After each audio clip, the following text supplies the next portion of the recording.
ஒரு ஆர்டிஸ்டோட கெரியரில் ஒரு முக்கியமான படம் வரும், அது கரெக்ட் டைம் வரும் அந்த படத்துக்கு.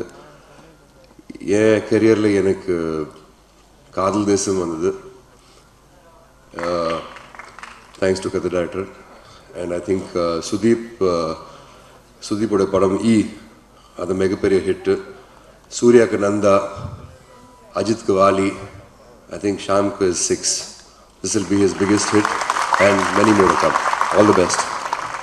ஏறத்தாழ 2.5 வருடங்களுக்கு முன்பு ஒரு நாள் நான் இங்கே சென்னையில் ஒரு விடுதியில் தங்கியிருந்த போது துரை அவர்கள் என்னை தேடி வந்து இந்த படத்துடைய சுருக்கமான கதையை சொன்னார். அப்போது நாங்கள் ஒரு 7-8 நண்பர்கள் ஹரித்வார் கும்பமேளாவுக்கு கிளம்பி கொண்டிருந்தோம். அந்த அவசரத்தில் ஒரு 20 நிமிடம் இந்த கதையை கேட்டேன். அந்த தருணத்திலேயே இது நான் எழுத வேண்டிய படங்களில் ஒன்று என்று எனக்கு ஏற்பட்டது.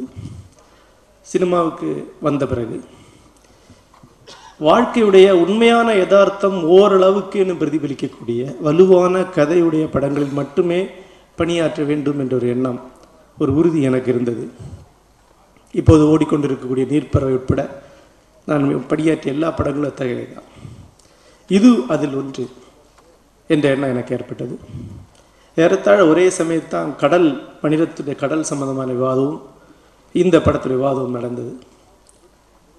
இந்த படம் என்னுடைய எழுத்து வாழ்க்கையிலே கூட மிக முக்கியமான ஒரு படம். இதனுடைய ஒட்டுமொத்தமான ஒரு அமைப்புக்குள்ள உங்களையும் எங்களையும் அனைவரையும் சம்பந்தப்படுத்தக்கூடிய ஒரு முக்கியமான ஒரு விஷயம் ஒன்று இருக்கிறது. நம் அனைவரும் ஒரு நடுத்தர வர்க்கத்தை சார்ந்தவர். நம் அத்தனை பேரும் ஒரு சாதாரண அன்றாட நிறைவான ஒரு வாழ்க்கையை வாழ்ந்து கொண்டிருக்கிறோம். இது இப்படி தான் கடைசி வரைக்கும் போகும், இது இப்படி தான் இருக்கும் என்ற ஒரு எண்ணம், ஒரு நம்பிக்கையை தான் நாம் வாழ்ந்து கொண்டிருக்கிறோம். நம்முடைய வாழ்க்கை என்பது ஒரு நீர்க்குமிழி போல, ஒரு சின்ன மணல் பட்டால் சட்டென்று உடைந்து அத்தனை வண்ணங்களை இழக்கக்கூடிய ஒன்று. அந்த ஒரு கணம் நம்மில் 1000-ல் ஒருவருக்கு வரும். எப்போதாவது ஒரு சந்தர்ப்பத்தில் டக்கென்று அதுவரைக்கும் இருந்த எல்லாமே தலைகீழாகும். அதுவரைக்கும் வந்து அவ்வளவுமே கனவாக பொய்யாக மாறி போய் இன்னொரு இடத்துக்கு போயிடும். அப்படி மாறக்கூடிய ஒரு பெரிய மாற்றத்தை பற்றிய ஒரு படம். இந்த படத்துக்கு கதாநாயகன் ஷாம் என்று முன்னரே முடிவு செய்து விட்டு தான் துரை இந்த படத்தை பற்றி பேச வந்தார். இன்னும் சொல்லப்போனால் ஷாமுக்கு ஒரு வெற்றி படத்தை கொடுக்க வேண்டிய இந்த நோக்கத்துடன் எடுக்கப்பட்ட படம் இது. ஷாம் பற்றி இந்த படத்துடைய கதாநாயகனாக ஒரு மிகச்சிறந்த நடிகர் தான் நடிக்க முடியும். ஏன்னா தொடர்ந்து பல படிகளாக ஒரு மனிதன் மாறிக்கொண்டே போவதுடைய உச்சம் இந்த படம். ஒரு நடிகனுடைய வாழ்க்கையில, மொத்த நடிப்பு வாழ்க்கையில எப்போதாவது வரக்கூடிய படங்கள் ஒன்று. எல்லா நடிகர்களும் இத்தகைய ஒரு படத்துக்காக காத்திருக்கிறார்கள். ஷாம் அதை நடிக்க முடியும் என்ற எண்ணம் இயக்குனருக்கு இருந்தது. அதன் பிறகு படத்தை பார்க்கும்போது அந்த நம்பிக்கையை ஷாம் நிறைவேற்றியிருக்கிறார் நினைக்கிறேன். அதேபோல் இந்த படத்தை பற்றி பேச வரும்போதே தன்னுடைய செல்பேசியில் ஒரு 5 நிமிட இசை துடுக்கை கொண்டு வந்தார். இதுதான் சார் இதனுடைய தீம் மியூசிக் என்று சொன்னார். அப்போதே ஸ்ரீகாந்த் தேவா அந்த சின்ன தீம் மியூசிக்கை போட்டிருந்தார். நான் எழுதும்போது கூட என் கூட அந்த தீம் மியூசிக் இருந்தது. இந்த படம் ஒரு மாபெரும் வெற்றியாக அமைய வாழ்த்துகிறேன். ஸ்ரீகாந்த் தேவா, ஷாம், துரை அனைவருக்கும் இது வாழ்க்கையில் ஒரு மிக முக்கியமான திருப்பு முனையாக அமையும் என்று நினைக்கிறேன். நன்றி.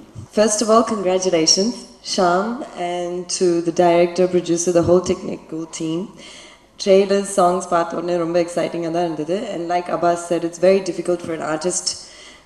அவங்களுக்கு ஏற்ற மாதிரி ஒரு ரோல் கிடைக்கிறது ரொம்ப கஷ்டம். And usually happens once in your career. So I think Shyam, all the best. இந்த படம் will definitely do well for you.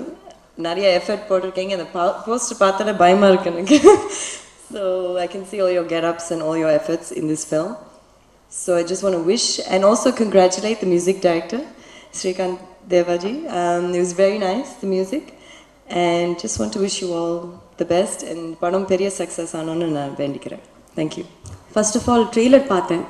அங்கேயே வந்து படத்தோட பாதி சக்ஸஸ் தெரிஞ்சது. கங்க்ராச்சுலேஷன் ஷாம் அண்ட் டைரக்டர் கூட கங்க்ராச்சுலேஷன்.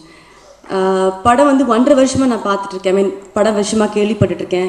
ஷாம் கிட்ட பேசிகிட்டு இருக்கேன், எப்போ படத்தை காமிக்க போகிறேன்னு. ட்ரெய்லர் பார்த்ததுக்கப்புறம் I just can't wait to see this film. Shaam 1.5 இயராக எவ்வளோ இந்த படத்துக்காக கஷ்டப்பட்டிருக்காரு எனக்கு தெரியும். லைக் நமா செட், இந்த இன்விடேஷன் பார்க்கும்போது ஏதோ ஃபோட்டோஸ் திருப்பிட்டே இருந்து இது ஷாமான்னு 2 வாட்டி கேட்டேன். கண்ணை வந்து என்னடா எஃபெக்ட் போட்டிருக்கியா, அது இல்லை நிஜமாவே நான் தூங்கலை 3 நாள் தூங்காமல் நான் அந்த மாதிரி என் கண்ணை ஆகிடும், அதுதான் இந்த சீனில் வந்து அதுக்காக நான் பண்ணேன் அப்படின்னு சொன்னார். ஐ just can't believe is dedication for this film. இந்த டெடிகேஷன் எல்லாருக்கிட்டையும் இருக்குன்னு எனக்கு லைக் பரத் இஸ் இயர் எவ்வளோ டெடிக்கேட்டடாக இருக்காருன்னு தெரியும் நம்மளுக்கு. I wish him good luck. இந்த படம் வந்து உனக்கு பெரிய டேர்னிங் பாயிண்ட்டாக இருக்கணும் அண்ட் பெரிய சக்ஸஸ் கொண்டு வரணும்னு ஆசைப்பட்றேன். And all the best. I can't wait to see this film.